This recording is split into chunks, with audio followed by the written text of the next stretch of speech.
The kitchen felt colder than usual, despite the morning sun pouring through the window. The smell of burnt toast clung to the air, mingling with the bitterness of overbrewed coffee. The old wooden clock on the wall ticked steadily, each second dragging out like it was mocking the silence between us.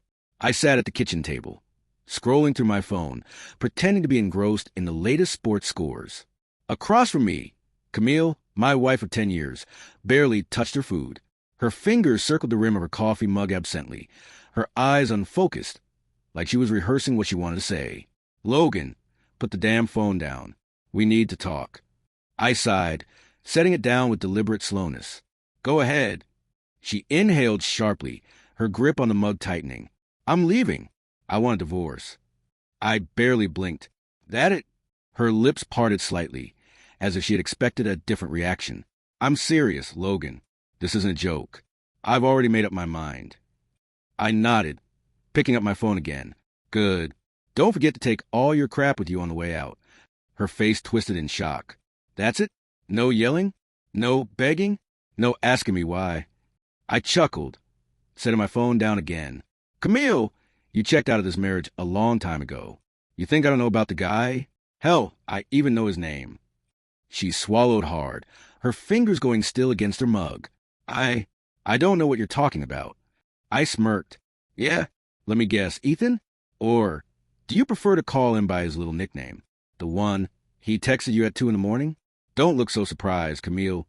Just because I haven't said anything doesn't mean I've been blind." The blood drained from her face, and I knew then that I had her exactly where I wanted her. "I was going to tell you." "Yeah, sure you were. Right after you secured a backup plan. Right after you made sure he was really going to leave his wife for you." Her mouth snapped shut, guilt flashing across her expression like a neon sign. "I packed a bag already," she muttered, voice weaker now. "I'll be gone by tonight." "Make it sooner. You want it out, you got it." She exhaled slowly, staring down at the swirling black coffee in her mug. "I didn't plan for it to happen this way. I haven't been happy, Logan." I let out a short, humorless laugh. "Yeah, that makes 2 of us. But instead of talking to me, you decided to spread your legs for some guy you barely knew. That's not a mistake. Camille, that's a choice." She flinched, and for a second, I thought I saw tears welling up in her eyes. But I didn't care. I had spent the last year watching her drift away, catching glimpses of messages on her phone, smelling cologne that wasn't mine on her clothes. She had her chance to fix this. Now it was too late. "I'll come back later for the rest of my things," she said finally, pushing her chair back and standing up. "I don't want to fight Logan." I nodded slowly, watching her move toward the door. "You sure you don't want to take some of those wedding photos with you? Might help you remember what vows you broke." Her shoulders tensed, but she didn't turn around. A moment later, the door shut behind her, and just like that, the house was mine again. I leaned back in my chair, listening to the clock ticking on the wall. The kitchen still smelled like burnt toast, but for the first time in months, I could actually breathe. The moment Camille walked out the door, I set my coffee down and exhaled. I didn't need time to process it. I had already processed everything over the past year.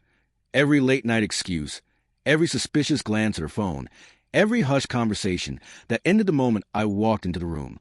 I had seen the shift, the way she barely looked at me anymore, the way she acted as if my presence in my own damn home was some kind of burden. She thought she had the upper hand. She thought I'd break down, beg her to stay, ask what I did wrong. But I wasn't that kind of man.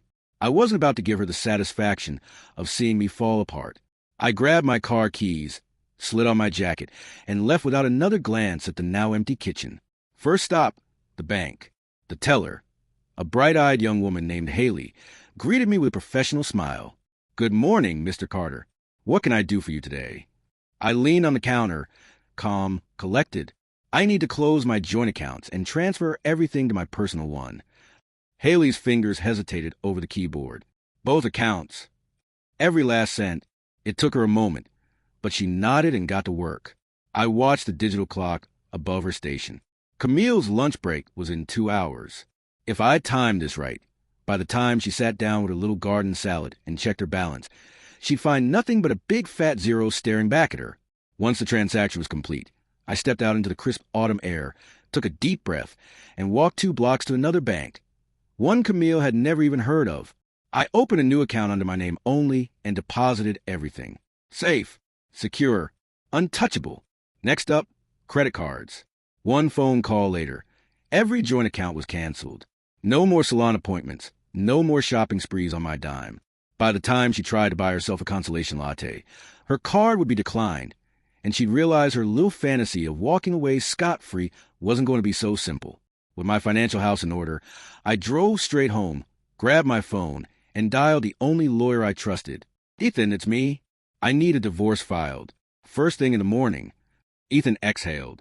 Damn, man. What happened? She happened, and I want this done fast. Oh, and I need a restraining order, too. There was a pause.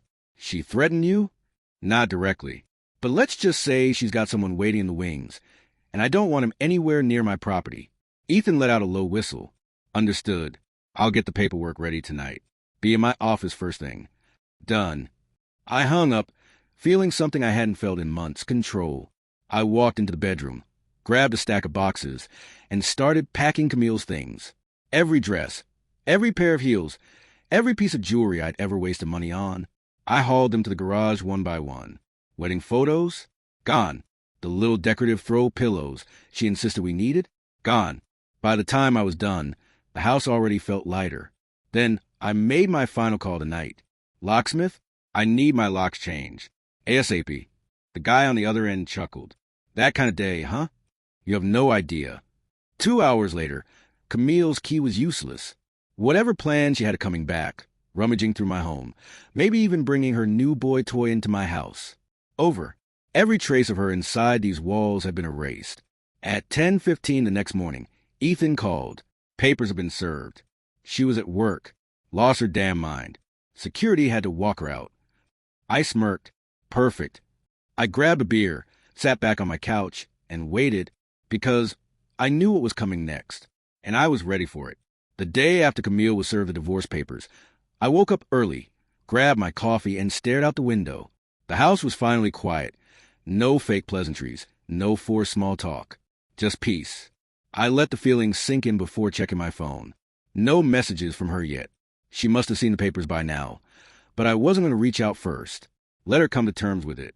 At exactly 10:37 a.m., my phone buzzed. I smirked before even looking at the screen. Right on time. Camille, you're a real piece of work. You know that? Mio? Do tell. Camille, you had me served at work? In front of my co-workers? Me. Would you have preferred a singing telegram? She didn't reply right away, and I pictured her fuming, trying to come up with something to make me feel bad, as if she had any moral high ground left. An hour later, another text came through. Camille, we need to talk. I need to get the rest of my things. Me. Already handled. Everything's in the garage. Take what you want. Garage door code still works. I saw the message was read, but she didn't respond. I figured she'd come by that evening to grab her things, and I was right. At 6:12 p.m., I heard her car pull into the driveway. I didn't bother getting up from the couch. Let her struggle with it. I had nothing more to say to her. From the living room, I heard the garage door creak open. A few seconds later, muffled cursing. I smiled. She probably expected her things to be packed neatly. Instead, I had tossed everything into boxes at random. Shoes mixed with toiletries, dresses crumpled up with paperwork. Not my problem. Then came the inevitable. The sound of her key trying the front door.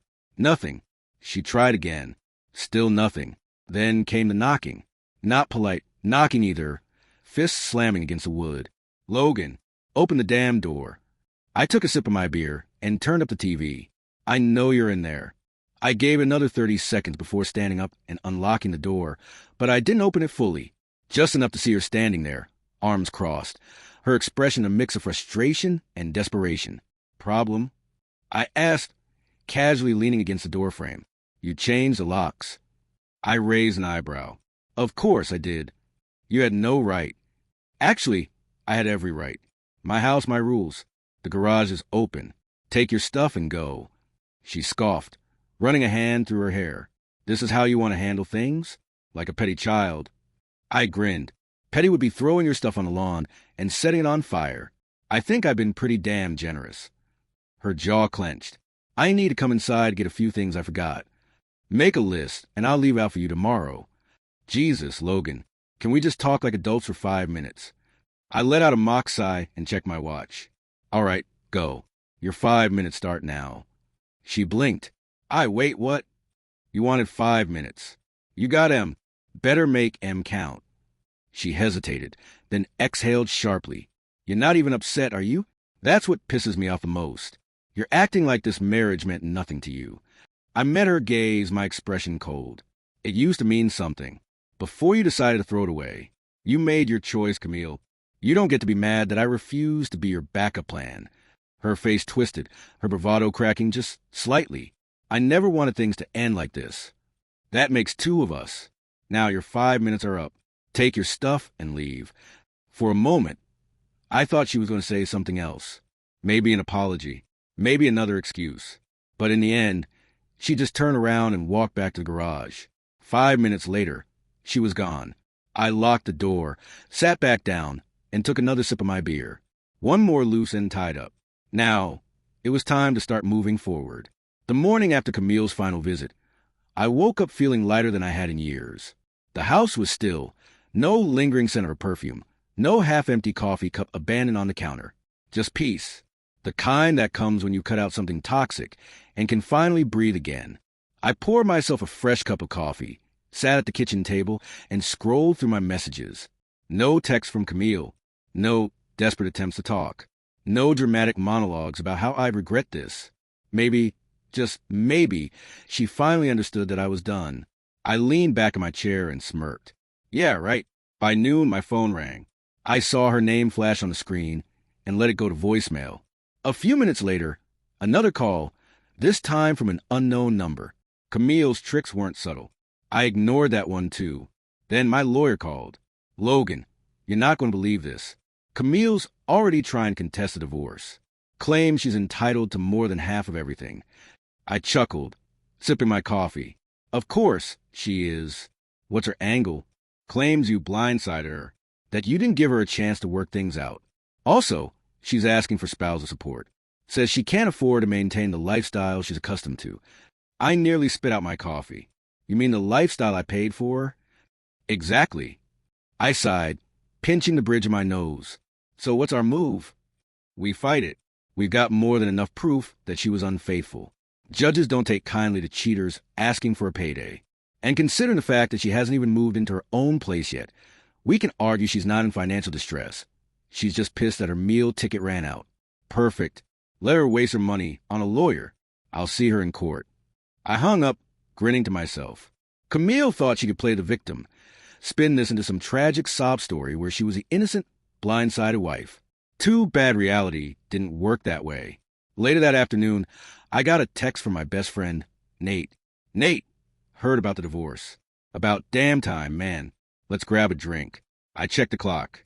4:30 p.m. A little early, but screw it. I had nothing to celebrate more than my newfound freedom.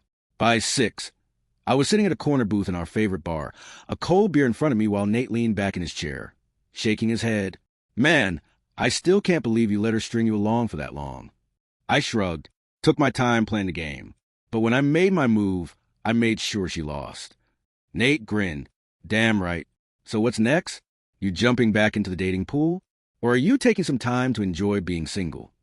I smirked, thinking about my assistant, Olivia, who had been flirting with me more than usual lately. Let's just say I've got options. Nate laughed, raising his glass. To fresh starts, and to never making the same mistake twice. I clinked my beer against his, took a sip, and let myself enjoy the moment. The drinks kept coming, and so did the laughter. Nate was always good at reminding me that life didn't have to be so damn complicated. We reminisce about old times, road trips, crazy college nights, the time I almost got arrested for borrowing a golf cart at a bachelor party. You know, Nate said, tipping back his drink, you should really make her pay for what she did. I don't mean legally, I mean personally. Make her feel it. I raised an eyebrow. Like, what? Slash her tires. Burn her love letters. He smirked. Nah, nothing illegal. But women like Camille, they hate seeing their exes happy. You want to get revenge? Move on. Fast. Let her see you thriving without her. I thought about it. I had already taken her financial security, stripped her of the cushy life she was used to, and left her scrambling for footing. But Nate had a point. She was expecting me to sulk, to wallow in bitterness. I wasn't about to give her that satisfaction. You know what, Nate? That's exactly what I'm going to do. I pulled out my phone and sent a message to Olivia. Me. Hope you're free this weekend. I owe you a drink. She replied within seconds. Olivia. Only if you make it two. I smirked and set my phone down. Camille could try all she wanted to claw her way back into my life, but she'd find nothing left to take. Months passed, and life moved on, well, at least for me. Camille, on the other hand, wasn't faring so well. Word got around that her perfect backup plan wasn't so perfect after all. Apparently, the guy she left me for had no interest in making her his wife. Just another pastime. She had burned through whatever savings she had left and ended up crawling back to her parents' house. I'd be lying if I said I didn't enjoy the poetic justice of it all. One evening, I was at the bar with Nate when a familiar voice called out from behind me, "Hey, Logan." I turned, and there he was, her ex-lover, the very man she had risked everything for. He looked rough, like life had chewed him up and spit him back out. I motioned for him to sit, more curious than anything. He ordered a drink, took a slow sip, then sighed. Didn't mean to screw you over, man. Didn't know she was married when we first met. I raised an eyebrow. That's so. Yeah, she never mentioned you. Claimed she was single. I didn't find out until I got that letter you sent me. Ah, yes, the letter. A little parting gift I had left for him, detailing exactly what he had won when he stole Camille from me. She told me you were some abusive drunk, that she was scared of leaving because you'd ruin her life. But after a while, I started seeing the cracks in her story, especially when she started trying to lock me down. And yet, here you are alone. He smirked. Yeah, well, I caught on before she could trap me. When she realized I wasn't going to marry her, she turned bitter, made my life hell for a while. I leaned back. So what do you want, sympathy? Because you won't get it from me. He chuckled, shaking his head. No, man. Just figured you'd appreciate the irony. He reached into his pocket, pulled out an envelope, and slid it across the table. You gave me a lottery ticket in that letter. Turns out it was a winner. Not a jackpot, but a damn good amount. This is your half.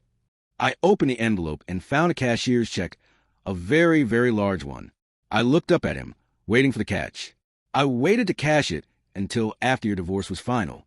Figured you wouldn't want to split it with her. Consider it karma. He stood, tipped his glass to me, and walked out.